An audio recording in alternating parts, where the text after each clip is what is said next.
السلام عليكم ورحمة الله وبركاته. كنتمنى من الله يلقاكم هذا الفيديو ديال اليوم في صحة جيدة ان شاء الله.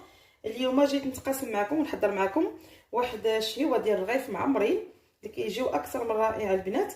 هاد الرغيف معمرين بحشوه ديال صدر الدجاج. ودابا غادي ندوز اول حاجه غادي نديروها اننا نحضروا العجينه باش غادي نعمروا هاد الحشوه.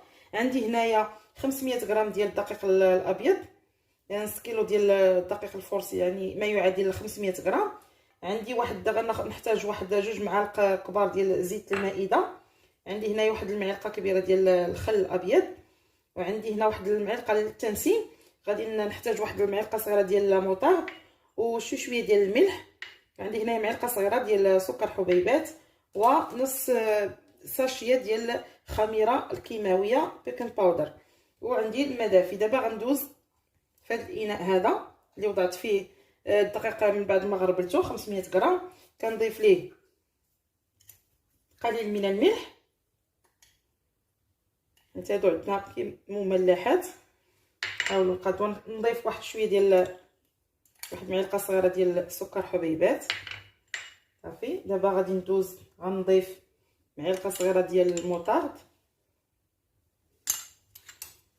وغادي ناخذ واحد الملعقه كبيره ديال الخل الابيض اللي عندكم البنات في الدار، يا الخل الابيض ولا الخل العادي. صافي، حيت هو كيورق لينا هاد العجين. وعندي هنايا واحد 2 معالق كبار ديال زيت المائده. هاد العجينه هي باش كنعمروا جميع الحشوات كنحتاجوها في الحشوات. كندير هنايا نص ساشيه ديال خميره الحلويات.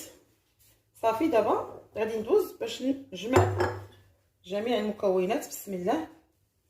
وكنبقى نضيف الماء تدريجيا، عينكم ميزانكم البنات. بسم الله. العجينه خصها تجينا كيف بغيناها، حيت غادي نخليوها تختمر ترتاح. هذا هو السر ديال هاد العجينه هادي.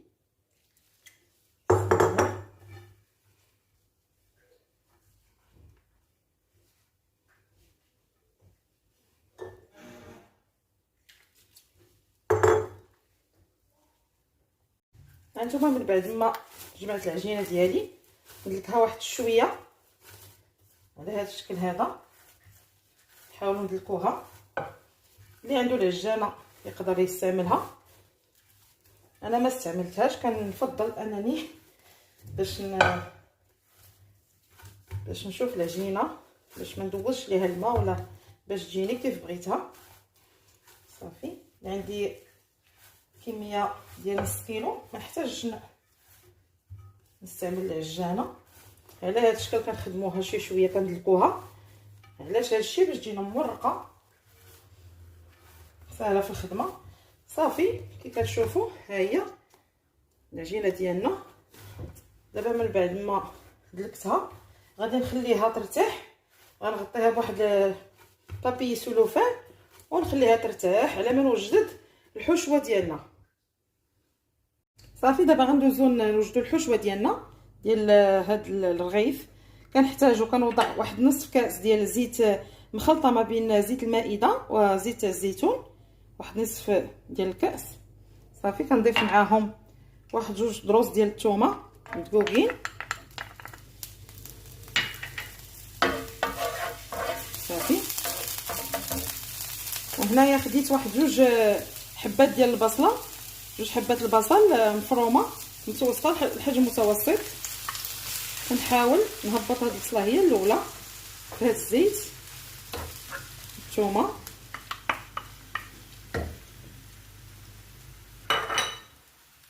خديت هنايا واحد 2 حبات ديال البواغو.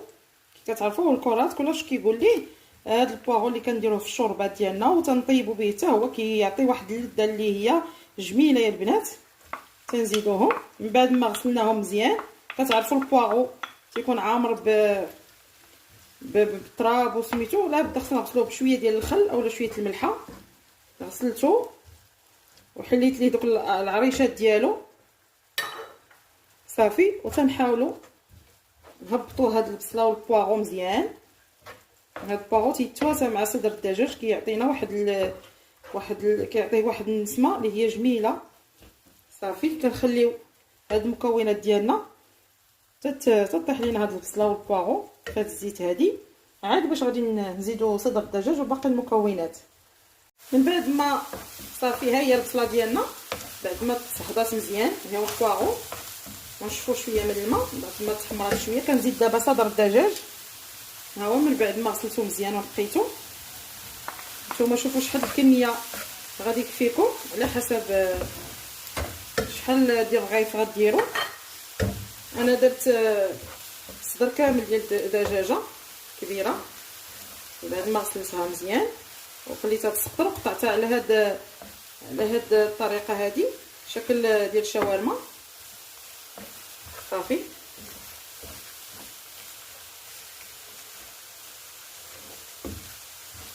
نحاول نخلطها مع جميع المكونات. دابا غادي نزيد التوابل ديالي، كندير شويه ديال الملحه، شويه ديال الملحه مكثروهاش، شويه ديال السكنجبير،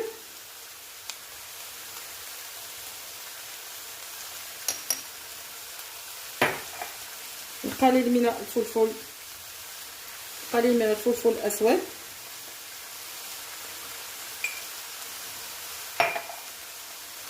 والقليل من الفلفل الاحمر. صافي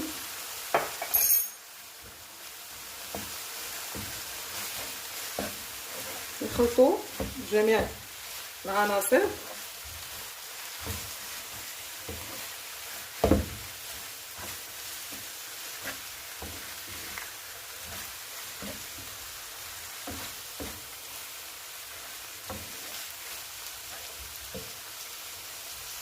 انا دابا غادي نزيد واحد المعلقه صغيره عامره، تكون عامره ديال لاموطار كي كتشوفوا، وغنزيد واحد المعلقه للذوق شويه الهريسه، معلقه ما عامراش ديال الهريسه حتى هي غنزيدوها. صافي ونخليو الكل يطيب حتى يقرب يطيب، وغادي نزيدو واحد 2 معالق كبار ديال ياغورت طبيعي. من بعد ما طاب الحشوه ديالنا صدر الدجاج مزيان خلينا حتى طاب، دابا في الاخير كنضيفو قبل ما نطفيو عليه كنضيف واحد 2 معالق كبار ديال ياغورت طبيعي، تعطيه حتى واحد النسمه اللي هي رائعه. صافي قلت لكم ما ضفتش القزبر المعدنوس لانني اكتفيت بداك البواغو، النسمه ديال البواغو ولا موطارد، هذا شكل اخر. ودابا عاود درت 2 معالق ديال ياغورت مسوس. صافي كنخليه واحد هكا واحد 3 دقائق. صافي ونطفي عليه ونخلي الحشوه ديالي تتبرد وندوز معكم باش نعمروا الرغيف ديالنا. انا رجعت لكم من بعد ما خليت الحشوه ديالي خليتها تبرد، ومن بعد ما ارتاحت لي العجينه ديالي. انا قطعتها كويرات على الشكل هذا الكويرات هكا كريسات، خرجوا ليا 5 ديال الكريسات هكا مقادين يكونوا في نفس العبار. صافي دابا غادي ندوز عمليات باش نورق هاد المسيمنات هاد الرغيفات، عاد باش نخليهم عاوتاني. ما بغيتش نطول لا فيديو. دابا خديت هنا باش نورق زيت نباتيه، وخديت زبده مذوبه وشويه ديال دقيق الفينو. صافي دابا على سطح العمل كنوضع شويه ديال زيت نباتيه. كناخذ لها الكريسه الاولى كنحاول نورقها على هذا الشكل. من بعد ما ارتاحت ليا كنزيد شويه الزبده كنورق بها.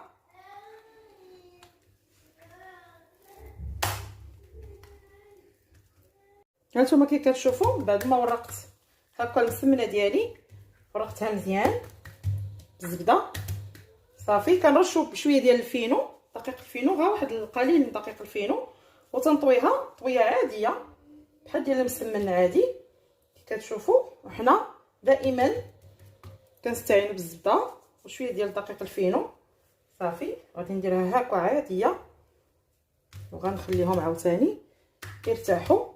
هذا هو الطريقه باش كنورقوا المسمن ديالنا. صافي نعاودو تاني بهاد الطريقه هادي. صافي هكايا، وغادي نحطها باش ترتاح كي كتشوفوا ها الشكل ديالها. بعد غادي نخدموها عاوتاني. صافي غادي ندير نفس العمليه لهاد الكريسات اللي بقاو لينا ونلتقي معكم باش نعمرو. هاني من بعد ما خليت الرغيف المسمن ديالي، من بعد ما ورقته خليته يرتاح، تنخليوها البنات يرتاح مزيان باش ينجح معنا في هذه العمليه ديال التمر ديال التوراق باش يجي مورق. صافي هاد 5 ديال الكريسات من ورقتهم. ها هي الحشوه ديالنا من بعد ما بردات، نخليوها تتبرد البنات. وهنايا خديت فرماج جبن احمر محكوك حتى هو غادي نديروه من الفوق ديال الحشوه. صافي دابا غندوز على بركه الله باش نورقو ونصاوب منه اشكال ديال الرغيفات. انا دابا هنايا غادي نبدا بالاولى. خديت الاولى بعد ما ارتاحت غنبدا بها، هي الاولى نورقها مزيان، نحاول نسرحها كلها على سطح العمل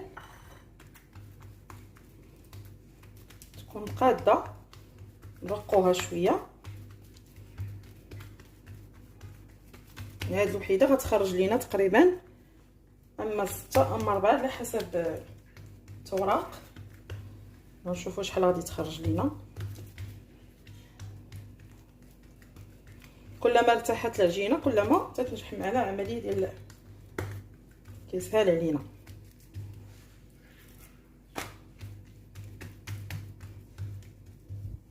هانتوما بعد ما ورقتها مزيان صافي كنقسموها بهذا ديال البيتزا.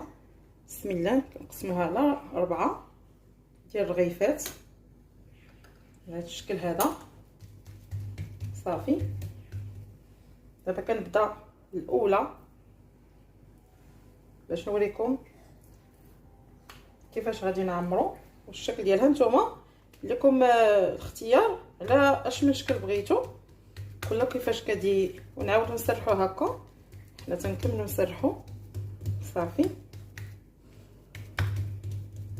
حاولوا نديروا شويه ديال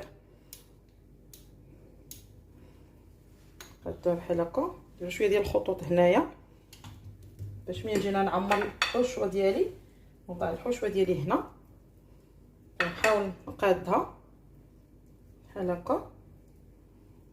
صافي كنوضع عليها شويه ديال الجبن،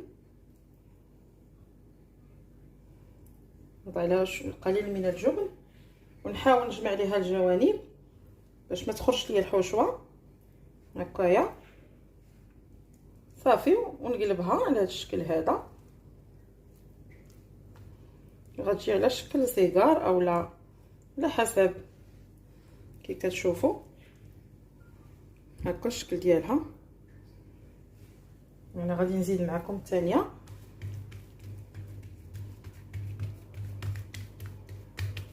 اللي غادي تخرج لكم شحال ديال الرغيفات. صافي كنحاول ثاني نقطع قد القطعه ديالي. صافي وندير شويه الحشوه على هذا الشكل هذا. كيجيو رائعين البنات وساهلين في التحضير ديالهم. كندير الفرماج او الجبن من الفوق ونجمع من الجوانب بحال غادي تصاوبوا سيجار. وغادي نقلبوها هكا على هذا الشكل هذا نقادوها. صافي وغادي نستفوهم في اللاطه وغادي ندهنوهم بصفار البيض وشويه ديال صوص الصوجا ونلتقي معكم باش نوريكم الشكل ديالهم. من بعد ما كملت الرغيف ديالي كيجيو على هذا الشكل هذا. خديت هنايا صفرت البيض غادي نزيد عليه واحد القليل من صلصه الصوجا غير شي شويه. صافي وغادي ندهن بها هذا الرغيف ديالي وندير من الفوق منهم للتزيين اللي بغى اللي متوفر عندكم البنات في الدار. ونزيد عليهم هذا البافون. صافي ندهنوهم دابا. سمحوا لي البنات تقطع لي الفيديو على هذا الشكل. انا سخنت الفران على درجه حراره 180 باش ندخل اللاطه ديالي. صافي وكنديروا لو بافون على هذا الشكل هذا فوق هاد الخطوط بحال هكا باش يجينا المنظر جميل. صافي، ونلتقي معكم باش نوريكم الشكل النهائي ديالهم بعد ما يطيبوا. انا رجعت لكم البنات من بعد ما طابوا الرغيف ديالنا بهاد الحشوه ديال الدجاج، كتجي رائعه، كيجيو خفاف هكا، كتصاوبوا وجدوهم ناكل العشاء. ترافقوهم بشي شوربه اللي هي خفيفه ديال الخضر اولا الحريره المغربي ديالنا. صافي، كي قلت لكم اللي عجباتو الوصفه ديال اليوم، هذه هي الوصفه ديال اليوم. كيجي الشكل ديال هاد الرغيفات على هاد الشكل مقرمشين كي كتشوفوا، ها هما بهاد الحشوه هذه. صافي، اللي عجباتو الوصفه ديال اليوم ما ينساش يتقاسمها مع الحباب باش تعمل فائده ان شاء الله. وتنشكركم بزاف على التعليقات الجميله ديالكم، واللي باقي ما تابوناش يحاول يدير تفعيلات الجرس ويتابونا معايا في لاشين ديالي باش ديما يوصلوا جديد ان شاء الله. وصلنا على نهايه الفيديو ديال اليوم. كنقول لكم بصحتكم وراحتكم. صافي، الحلقه ماجيه ان شاء الله من شهوات ملكه. السلام عليكم.